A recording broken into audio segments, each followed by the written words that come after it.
Hello बच्चों, मैं मनोज पांडे आपके अपने इस खूबसूरत और प्यारे से चैनल एमएस कोचिंग इंस्टीट्यूट में फिर से स्वागत करता हूं एक नए वीडियो के साथ। फ्रेंड्स, आज हम लोग क्लास 12th मैथ में चैप्टर नंबर 1 को कंटिन्यू करेंगे। लास्ट वीडियो तक एक्सरसाइज 1.1 कंप्लीट हो चुका था। अब एक्सरसाइज 1.2 को स्टार्ट करने का टाइम आ गया है। तो उसके पहले कुछ बेसिक्स हैं फंक्शंस के जो हमें जानना जरूरी है। अगर आप वो बेसिक्स नहीं जानोगे तो ये एक्सरसाइज आपको बिल्कुल भी समझ में आने वाला नहीं है as compare to other chapter. वैसे भी चैप्टर नंबर 1 को टफ माना जाता है, बट अगर आप इसका बेसिक्स आप अच्छे से समझो तो आपके लिए ये सारे एक्सरसाइज भी इजी हो जाएंगे जैसे अदर एक्सरसाइज हैं अलग अलग चैप्टर्स के। ठीक है, तो चलिए सबसे पहले हम लोग यहाँ पर डिफाइन करेंगे फंक्शन क्या होता है। हम लोग इस वीडियो में पूरे बेसिक्स को देखेंगे, फिर नेक्स्ट वीडियो से हम लोग एक्सरसाइज स्टार्ट करेंगे ताकि आप अच्छे से मेंटली प्रिपेयर्ड हो जाओ कि वो सारे क्वेश्चंस कैसे होने वाले हैं। ठीक है, तो चलिए सबसे पहले बच्चों हम लोग फंक्शन को डिफाइन करते हैं। देखिए फंक्शन एक्चुअल में होता क्या है, एक स्पेशल टाइप का रिलेशन होता है। यानी जो रिलेशन, जैसा कि हम लोग एक्सरसाइज 1.1 में रिलेशन पढ़ रहे थे ना, रिफ्लेक्सिव है, सिमेट्रिक है, ट्रांजिटिव, वो सारे क्या थे, रिलेशंस थे। तो वही रिलेशन अगर एक नियम या कानून के तहत अगर एक प्रॉपर वे में ढंग से अरेंज किया जाए और उसको एक स्पेशल बनाया जाए, उसी को क्या बोलते हैं, फंक्शन बोलते हैं। बट उसको डिफाइन कैसे करते हैं, देखिए मैं स्क्रीन पर ऑलरेडी राइट कर दिया हूँ। Let A and B be two non empty set. हम लोग दो सेट कंसीडर करेंगे, ए और बी। कुछ एलिमेंट ए में होना चाहिए, कुछ एलिमेंट बी में होना चाहिए, यानी दोनों में कुछ न कुछ एलिमेंट होना चाहिए। Then a relation f from A to B. अब हम लोग क्या करें, ए से बी के साथ एक रिलेशन बनाएं which associate to each element, X is element of A, a unique element. Then F of B is called the function from A to B. समझिए इसका मतलब क्या हुआ, हमारे पास दो नॉन एम्प्टी सेट हैं ए और बी। हम लोग ए से बी में एक रिलेशन बनाएं कि बी के हर एलिमेंट के लिए, उसमें से एक एलिमेंट, चलो हमने यहाँ पर एग्जांपल के तौर पर ले लिया एक्स है, तो ए के हर एलिमेंट के लिए बी में क्या होना चाहिए, एक रिलेशन होना चाहिए, यूनिक रिलेशन होना चाहिए। और वो रिलेशन खुद ही आपको डिफाइन करके देगा कि इस तरीके से वो रिलेशन डिफाइन है कि भाई ए का जो एलिमेंट का जो इमेज है वो बी में बनना चाहिए। तो उस केस में हम लोग क्या बोलेंगे, then F of x is element of B is called a function from A to B. तब उस केस में हम लोग बोलेंगे भाई ये जो फंक्शन है वो ए टू बी है, और इसको डिनोट करने का तरीका होता है, लिखने का तरीका होता है f such that A tends to B. ठीक है, जहां पर बच्चों ए को बोलते हैं डोमेन, देखिए ए इज कॉल्ड डोमेन, और जो बी को बोलते हैं वो रेंज बोलते हैं।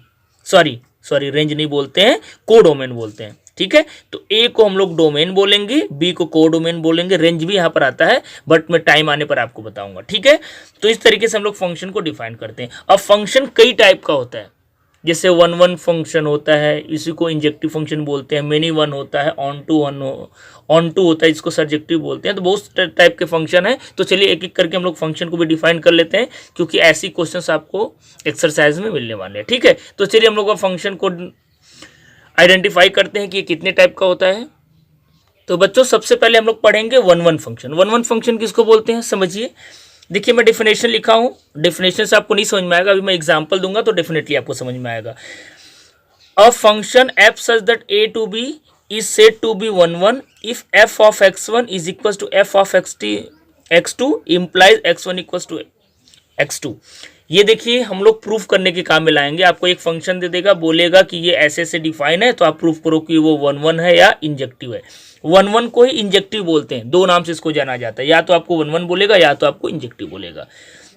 मतलब क्या इसका मतलब हुआ कि अगर ए और बी आपके पास दो सेट्स हैं और ए के हर एलिमेंट के लिए बी में अलग अलग इमेज बने। देखिए वन वन का मतलब होता है कि वन का वन के साथ, यानी एक का एक के साथ इमेज बने, तो उस केस में हम लोग बोलेंगे वो फंक्शन कैसा है, वन वन है। चलिए एक मैं एग्जांपल देकर के आपको बताता हूँ, तब आपको ज़्यादा मजा आएगा। ठीक है, सपोज करो कि हमारे पास दो सेट्स हैं, एक सेट में ले लिया हूँ ए और एक सेट में क्या ले लिया हूँ बी।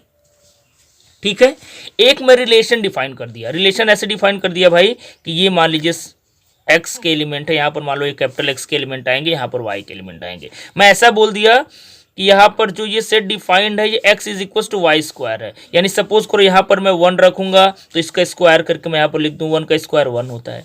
मैं यहाँ पर टू रखा तो यहाँ पर टू टू जा फोर रख दिया, थ्री रखा तो थ्री थ्री जा नाइन रख दिया, 4 रखा तो 4 4 जा 16 रख दिया। अब देखिए ये जो रिलेशन हमने डिफाइन किया x equals to y square, इसके अकॉर्डिंग इसका इमेज ये बन रहा है, इसका ये बन रहा है, इसका ये बन रहा है, इसका ये बन रहा है, यानी हर एक एलिमेंट का इमेज एक के साथ बन रहा है। तो हम लोग क्या बोलेंगे, ऐसे फंक्शन को बोलेंगे ये क्या है, 1 1 है। यानी ए के हर एलिमेंट के लिए बी में इमेज बनना चाहिए और एक का एक के साथ बनना चाहिए। ऐसा नहीं कि इसका इसके साथ भी बन रहा है, इसके साथ भी बन रहा है, तो वो 1 1 नहीं रहेगा। आई होप अब आप समझ चुके हैं। ठीक है, अब चलिए नेक्स्ट हम लोग फंक्शन को देखते हैं। नेक्स्ट हमारा है मेनी वन फंक्शन। अब मेनी वन का मतलब आपको खुद ही समझ में आ गया होगा कि ए के एक से ज़्यादा एलिमेंट को हम लोग लें और बी में उसका एक ही इमेज बने। मेनी वन यानी ए में ज़्यादा लेना है एक से और बी में 1 लेना है। तो देखिए कैसे इसको डिफाइन किया गया है, a function F such that A tends to B is said to be many one if 2 और मोर देन 2 एलिमेंट इन ए। यानी ए में जो आपको एलिमेंट लेना है बच्चों वो एक से ज़्यादा लेना है, मतलब 2 3 4 5 जितना भी लेना है। 2 element in A have the same image in B.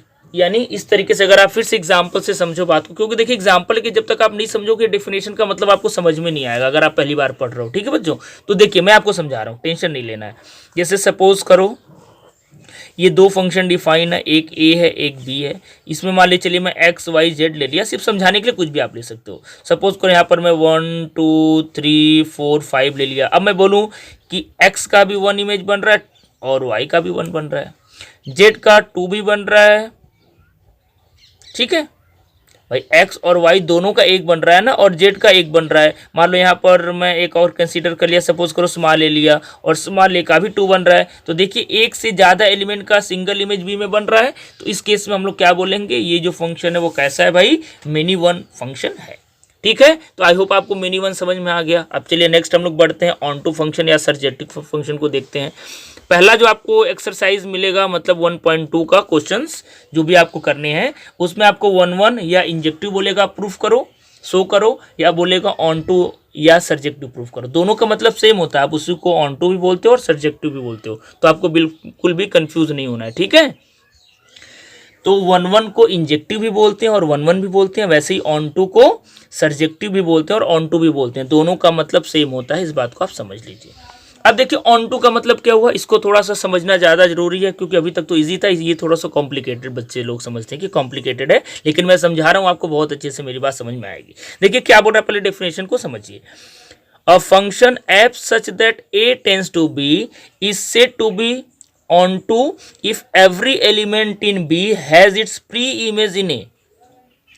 अब देखिए इसका मतलब क्या हुआ, हमारे पास एक फंक्शन डिफाइन है ए टू बी। अब बोल रहा है कि बी के जितने भी एलिमेंट है उनका एक प्री इमेज ए में बनना चाहिए, यानी बी का जो भी एलिमेंट है उसका इमेज ए में बनना चाहिए। प्री इमेज मतलब कि वो जो ए से रिलेशन बी का है, तो बी में जो भी एलिमेंट आए हैं उनका एक इमेज ए में जरूर होना चाहिए। अगर ए में जरूर इमेज है तभी वो ऑन टू है, नहीं तो नहीं होगा। इसी को दूसरे शब्दों में यार अलग तरीके से हम लोग भी डिफाइन करते हैं।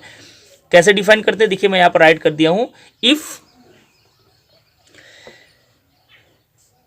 For each y element of B, यानी बी में हमने एक कोई एलिमेंट ले लिया वाई, और हर एलिमेंट का यहां बात हो रही है इसलिए यहां पर लिख दें ईच वर्ड यूज किए हैं कि बी में जितने भी एलिमेंट हैं उसमें से एक एलिमेंट में वाई ले लिया, there exist an element X element of A, यानी इसमें एक एलिमेंट x ऐसा होना चाहिए सच दैट जिसका f of x equals to Y, यानी जो फंक्शन है जो डिफाइन है वो फंक्शन को सेटिस्फाई करे। मतलब इसका मतलब सीधा सीधा बच्चों आपको ये समझना है कि b के जितने भी एलिमेंट है उनका प्री इमेज ए में होना चाहिए। तो उस केस में हम बोलेंगे ये जो गिवन फंक्शन है वो क्या है, वो ऑन टू है, अदरवाइज वो ऑन टू नहीं होगा।